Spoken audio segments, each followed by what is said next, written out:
दोस्तों, वेलकम है आपका हमारे YouTube चैनल में। कर्मचारियों, पेंशनर्स और फैमिली पेंशनर्स के लिए मैं आपको अभी 4 से 5 बड़े अपडेट में देने वाला हूं। साथ ही साथ आपको कई सारे इसमें खुशखबरी भी हैं और फाइनली जो है आपका जुलाई 2022 से जो महंगाई भत्ता और महंगाई राहत यानी DA और DR है उसकी अनाउंसमेंट को लेकर के मैं बड़ी खुशखबरी देने वाला हूं। बाकी और भी बड़े अपडेट्स हैं। पूरे वीडियो को लास्ट तक देखिएगा, बने रहिए हमारे साथ इस वीडियो में लास्ट तक। और अगर चैनल पे पहली बार आएँ तो चैनल को ज़रूर सब्सक्राइब करिएगा।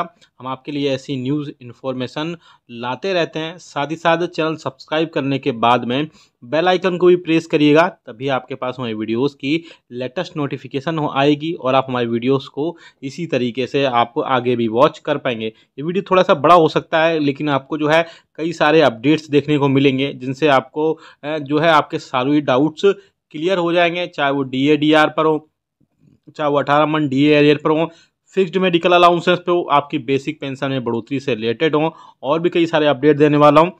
चलिए पहली बार अपडेट की तरफ लेके चलते हैं। तो कर्मचारियों और पेंशनर्स के लिए जो आपका जुलाई 2022 से महंगाई भत्ता और महंगाई राहत है उसकी जो एजेंडा कैबिनेट बैठक में जाने वाला था उसकी जो फाइल है वो टेबल पर पहुंच चुकी है। यानी कि उस जो एजेंडा कैबिनेट मीटिंग में होगा उसमें जो है महंगाई भत्ते और महंगाई राहत का भी मुद्दा उसमें रहेगा। अमर उजाला में छपी खबर के अकॉर्डिंग आप देख सकते हैं आपकी स्क्रीन पर भी, केंद्र सरकार के कर्मचारियों पेंशनर्स को 1 जुलाई से ही महंगाई भत्ता, DA व महंगाई राहत DR मिलने की राह प्रशस्त हो गई है। केंद्रीय कैबिनेट की बैठक के एजेंडे वाली टेबल पर DA DR की फाइल पहुंच गई है। सूत्रों के मुताबिक अब उस फाइल पर कैबिनेट की मुहर लगना बाकी रह गया है। इससे पहले जब भी कभी वह फाइल टेबल पर पहुंची है तो DA DR यानी महंगाई भत्ते और महंगाई राहत की घोषणा हुई है। इस बार भी DA और DR में 4 से 5% की वृद्धि हो सकती है। मौजूदा समय में 34% की दर से महंगाई भत्ता मिल रहा है। अगर इसमें 4% की बढ़ोतरी होती है तो DA और DR को की दर जो है 38% तक पहुंच जाएगी। और इसके अलावा जो है महंगाई भत्ते में 4% महंगाई भत्ता में बढ़ोतरी होगी। उसके बाद केंद्र सरकार जो है आप सभी को पता है कि 1 साल में 2 बार DA और DR में बढ़ोतरी करती है। और अब जो है इसका जो पूरा all India consumer price index का डेटा के अकॉर्डिंग जो है अब आपको जो पूरा सारी चीज़ें जो भी रहेंगी वो अब लास्ट सितंबर के मंथ तक जो है इसमें सारी चीज़ें अपडेट हो जाएंगी। साथ ही साथ कर्मचारियों और पेंशनर्स के जो 38% महंगाई भत्ता में बढ़ोतरी के साथ ही आपको जो है जुलाई और अगस्त महीने का आपका DA एरियर भी प्रोवाइड कराया जाएगा। तो ये बड़ी अपडेट थी आपके DA DR पर। अब दूसरी जो बड़ी अपडेट आ रही है वो भी बहुत इंपॉर्टेंट है। दूसरी बड़ी अपडेट जो है वो आपके फिक्स्ड मेडिकल अलाउंसेस पर है। जैसा कि आप सभी को पता है कि ऐसे पेंशनर्स और फैमिली पेंशनर्स जो कि नॉन CGHS एरियाज में रहते हैं, जहां पर CGHS के हॉस्पिटल्स नहीं है, CGHS के डिस्पेंसरीज नहीं है, या वहाँ उनके वेलनेस सेंटर नहीं है, तो उन ऐसे क्षेत्र में, ऐसे एरिया में नॉन CGHS कर्मचारी पेंशनर्स को और फैमिली पेंशनर्स को उनको फिक्स्ड मेडिकल अलाउंसेस प्रोवाइड कराया जाता है जो कि 1000 रुपये है। तो ऐसे में पेंशनर्स एसोसिएशन ने सरकार को एक लेटर लिख के बोला है कि सरकार जो है फिक्स्ड मेडिकल अलाउंसेस की जो रेट है उसको 1000 रुपये से बढ़ा करके 3000 रुपये करे, क्योंकि जो OPD का खर्च है, मेडिसिन की कॉस्ट है, वो काफ़ी हद तक बढ़ चुकी है जो कि 1000 रुपये में पॉसिबल नहीं हो पाती है। तो ऐसे में पेंशनर्स को बहुत ज़्यादा दिक्कत का सामना करना पड़ता है। तो सरकार से रिक्वेस्ट की गई है कि सरकार जो है 1000 रुपये से बढ़ा करके 3000 रुपये करे, जिससे पेंशनर्स और फैमिली पेंशनर्स को बहुत ज़्यादा राहत मिल सके। आप सभी को पता है कि फिक्स्ड मेडिकल अलाउंसेस के ये सब रिक्वेस्ट पर सरकार का आंसर भी आया है। सरकार ने बोला है, गवर्नमेंट ने बोला है कि जो स्कोवा की मीटिंग हुई थी उसमें आंसर आया था कि सरकार जो मैटर जो है ये पूरा अंडर कंसिडरेशन है, इसके रिगार्डिंग या इससे कंसर्न मिनिस्ट्रीज और डिपार्टमेंट इसमें काम कर रहे हैं। इसमें कोई ऑफिशियल अपडेट आएगा तो वह आपको जरूर बता देंगे। अब बड़ी खबर की तरफ लेके चलते हैं जो आ रही है आपके 18 मंथ के DA और DR पर। आप सभी को पता है कोविड के टाइम पे 18 मंथ का जो DA और DR की 3 इंस्टॉलमेंट्स थी उनको फ्रीज किया गया था, लेकिन बाद में जो है DA और DR को बढ़ते क्रम में यानी रेस्पेक्टिव क्रम में आगे जो है महंगाई भत्ता और महंगाई राहत आप सभी को दिया गया था। लेकिन जो 18 माह का DA DR था का एरियर्स था वो आपको नहीं दिया गया था।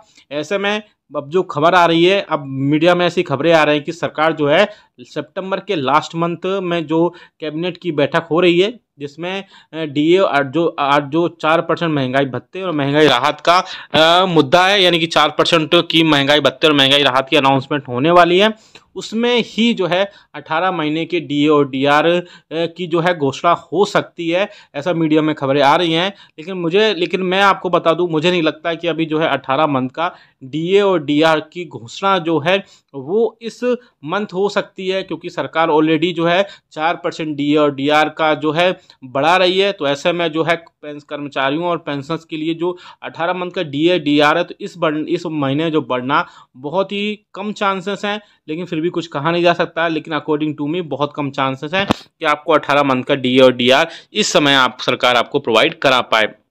दूसरी बड़ी चीज़ है, जो आपके यूनियंस और फेडरेशंस हैं, उन्होंने सरकार से टाइम टू टाइम जो है लेटर लिख करके 18 मंथ के डीए और डीआर की जो एरियर्स है उसको जो है रिटर्न करने की, वापस करने की सरकार से रिक्वेस्ट की है। और उन्होंने ये भी बोला है कि गवर्नमेंट जो है सेटलमेंट की सिचुएशन में आए, और कर्मचारियों और पेंशनर्स को अगर एक बार में पैसा नहीं मिल सकता है पूरे एरियर्स का, तो 3 से 4 अलग अलग इंस्टॉलमेंट्स में कर्मचारियों और पेंशनर्स को जो 18 माह का डीए और डीआर है वो उनको प्रोवाइड करा पाए। और अब लेके चलते हैं आपकी सबसे इम्पोर्टेंट खबर पर, जो आ रही है पेंशनर्स और फैमिली पेंशनर्स की बेसिक पेंशन में बढ़ोतरी को लेकर के। जी हाँ दोस्तों, पेंशनर्स और फैमिली पेंशनर्स के जो बेसिक पेंशन है उसमें बढ़ोतरी से रिलेटेड बड़ी खबर आ रही है। पेंशनर्स एसोसिएशंस ने या पेंशनर्स यूनियंस ने सरकार के सामने, मैं अपने प्रीवियस वीडियो में भी बताया था कि सरकार के सामने एक रिक्वेस्ट रखी थी, 2 ऑप्शन दिए थे, या बोल सकते हैं 2 प्रपोजल दिए थे पेंशनर्स और फैमिली पेंशनर्स को, कि वो उन दोनों में से जो है कुछ भी लागू करके पेंशनर्स और फैमिली पेंशनर्स को राहत दे। पहला जो ऑप्शन था मैं बताने जा रहा हूँ, आप बहुत ध्यान से सुनिएगा और आप हमें कमेंट करके भी बताइएगा कि आपके हिसाब से उनमें कौन सा ऑप्शन सबसे बेस्ट है। पहला जो ऑप्शन है कि हर 5 साल में या 5 साल के ब्लॉक में पेंशनर्स की पेंशन जो है उसमें 5% की सीधी सीधी बेसिक पेंशन में बढ़ोतरी कर दी जाए। जैसे 60 से 65 साल के बीच में 5% की, 65 से 70 साल के बीच में 10% की, 70 से 75 साल के बीच में 15% की, और 75 से 80 साल के बीच में आगे जो है वो आपको पता है कि 7वें वेतन आयोग के हिसाब से उसमें ऑटोमेटेड जो है 80 साल के बाद में 20% बेसिक पेंशन में बढ़ोतरी हो जाती है। तो पहला प्रपोजल ये था। दूसरे की बात करें कि हर साल जिस प्रकार से एग्जिस्टिंग एम्प्लॉयज़ की, यानी जो सर्विंग कर्मचारी हैं, उनकी पेंशन, उनकी सैलरी में 3% की बेसिक वृद्धि की जाती है, तो उसी के अकॉर्डिंग एटलीस्ट 1% की इंक्रीमेंट किया जाए बेसिक पेंशन में पेंशनर्स और फैमिली पेंशनर्स का, जिससे उनको बहुत ज़्यादा राहत मिल सके। तो ये 2 बड़े प्रपोजल थे, इसमें अभी तक कोई भी जो है आंसर नहीं आया, या वो आंसर जो है उसी आंसर के अकॉर्डिंग जो है बहुत सारी चीज़ें इसमें हैं, तो मैटर अंडर कंसिडरेशन है। जो भी इसमें ऑफिशियल अपडेट आएगा हम आपको ज़रूर बताएंगे। आप हमें कमेंट करके बताइए कि आपके हिसाब से कौन से जो मैंने आपको इश्यूज़ बताएं, कौन कौन सी जो न्यूज़ थी वो अच्छी थी, या कौन कौन सी में क्या क्या जो है अमेंडमेंट की ज़रूरत है। साथ ही साथ ये दोनों पेंशन के ऑप्शन में कौन कौन से ऑप्शन बेटर हैं आप सभी के लिए। तो वीडियो अच्छा लगा तो लाइक करिएगा, शेयर सभी के साथ करिएगा। ऐसी न्यूज़ इन्फॉर्मेशन और अपडेट्स के लिए